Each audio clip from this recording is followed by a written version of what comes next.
The man before you today is an example of diversity and meritocracy working in harmony. But this didn't happen by luck or circumstance. Catalyst for change, lessons, all of these things shaped my life today. Let me explain.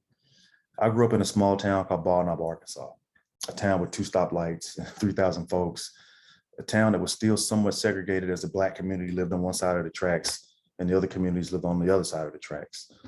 I grew up in a low income home with my mom, and I can remember my community not having a bus route until I was in the 9th grade. Other communities did, but we didn't. And the only reason we got that bus route was because the bus driver volunteered to do it for free because he wanted to make an impact. But just like everyone, my personal and professional journeys have truly shaped me into the man I am today.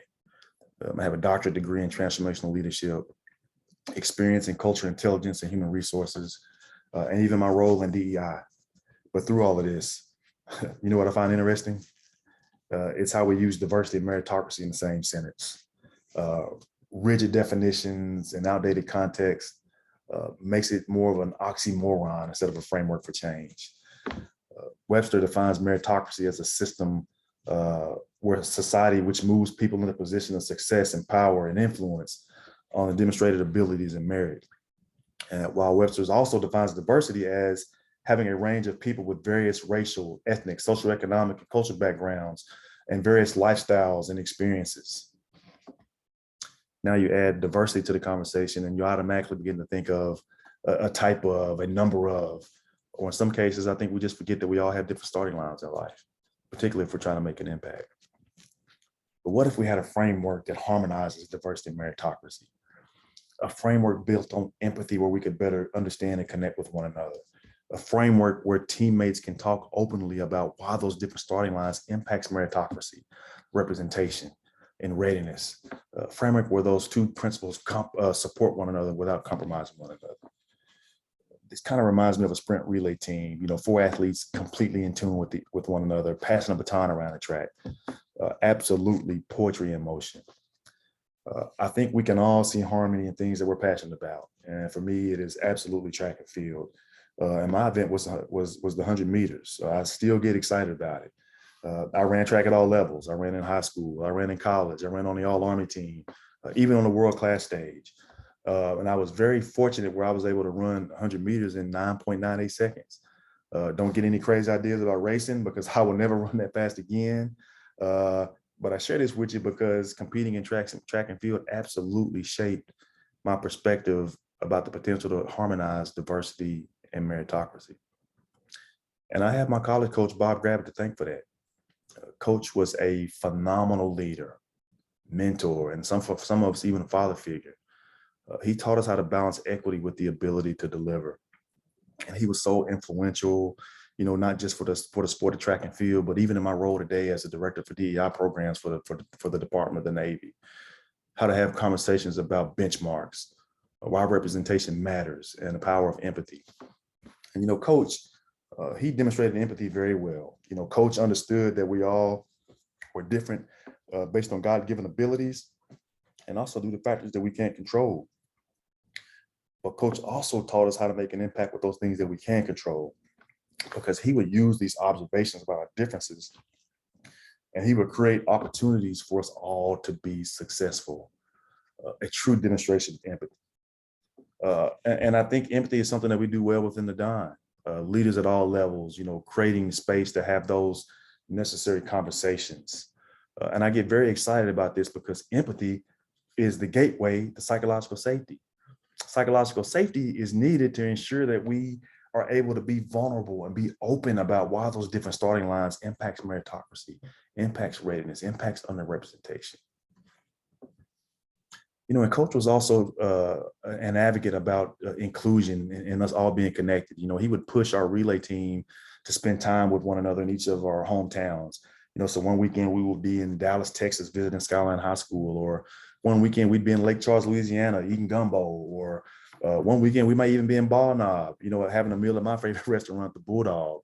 But, building that inclusion, that connectedness and that culture, that translated to how we competed on the track. Truly powerful, truly powerful.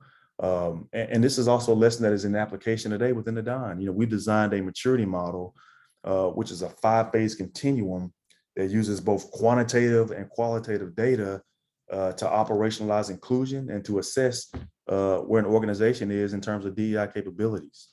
And depending on where an organization falls, we can use the model to develop those successive chapters to move an organization to be fully inclusive. Now, you're probably wondering how that thought leadership is in application. Well, we were able to pilot that model with one of our commands called NAVAIR. And based on that assessment, NAVAIR falls in the acceptance range on the continuum. And I will tell you, I kind of look at that model as a reversible t-shirt, because not only can you assess organizations, but you can also assess individuals. And so let me just ask you, if you were to take this assessment, where would you fall? Would you be DEI compliant, or would you be fully inclusive? I'm also involved in a lot of conversations about benchmarks and representation. And I can't help but be reminded with how Coach Gravitt would use benchmarks to not only inspire us, but to improve representation. Each year he'd bring us over and he would show us those benchmarks needed to qualify for nationals. And he would always say, these benchmarks will get you to nationals, but if you want to get there and win, be better than these benchmarks. And those benchmarks, they didn't just become a formality, but they actually became a part of our DNA, because we wanted to compete and we wanted to win. And then, Coach would also use those benchmarks to design his recruiting strategy. And in some cases, he would take some of us with him on some of these recruiting trips. And so one day I asked him, Coach, why are you taking me with you on some of these recruiting business? And he looked me dead in my eye and he said, son, I need athletes who don't look like me to see themselves being at Washita. Not because I just want to compete and win, but because I want to do my part with creating opportunities. This was very powerful to hear him say that, because my college was 98% white. And what Coach was doing was, again, teaching us how to balance equity with the ability to deliver. This is another lesson I feel that is in application today, is we designed an underrepresentation model. And this underrepresentation model allows us to really present underrepresentation as an equity issue. And you would be hard pressed to find any other organization that's doing it the way that we are. We've taken every civilian and military occupational specialty and mapped them to a civilian analog based off of data provided by the Census and the Bureau of Labor Statistics. There's a lot of hard work, but we got it done. And based off of that hard work, any job series, any community, any organization, we can tell you what level of diversity can be achieved if that segment of society were available based on that civilian analog. A truly powerful framework. And, and to truly harmonize diversity, equity, and inclusion, you have to integrate DEI into multiple organizational dynamics. And so that said, here at Dime, we've organized all of our work into 4 core lines of effort: policy, talent management, operations, and culture. We've moved past just talking theory and philosophy about what we should be doing in this space, but now we're into practical application. Here's what we are doing: 90+ initiatives aligned to all 4 core these 4 core lines of effort. And this framework also moves the department from just looking at diversity from just a single diversity dimension perspective, but moves more towards, managing things from an intersectional diversity perspective. Again, a very powerful framework.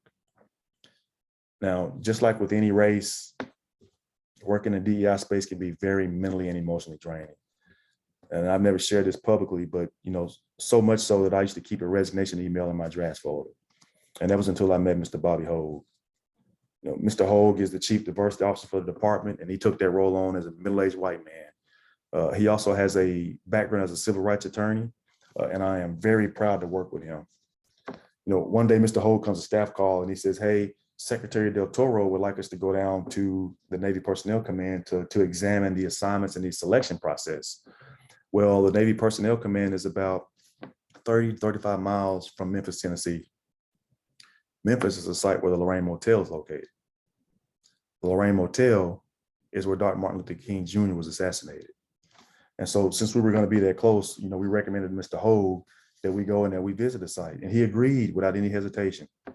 Now, I have personally visited the site many times, but this time it was different. We get to the site and there was absolutely no talking amongst the team. The team was just walking around and reflecting on the sacrifices made, challenges yet to come, and why working in space was so important. We leave the site, we get to the airport, and Mr. Hogue pulls me to the side and he says, Doc, he says, thank you for recommending that we go and see that site. He also shared with me that the events of George Floyd were life-changing for him, and that as of late, he had struggled with having conversations with some of his friends and peers about racism and systemic inequalities. He had hoped that being at the Lorraine Motel would help him summon the courage to continue to have these conversations in this space. He also shared with me something very profound. And when you think about the recent shootings in Buffalo, it really puts things in perspective about the risk we take with working in this space. But Mr. Hogue said that he was not afraid of living.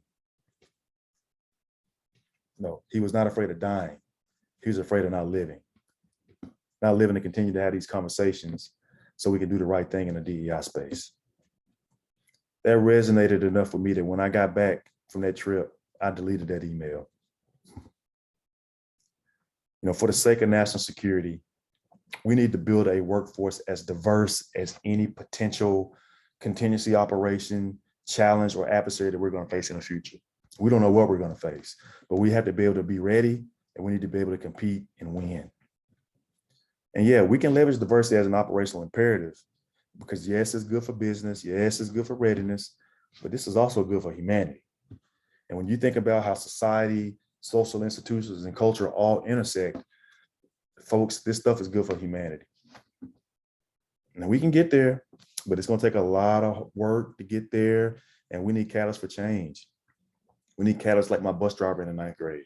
We need catalysts like my track coach in college, Bob Gravitt, who knew how to balance equity with the ability to deliver.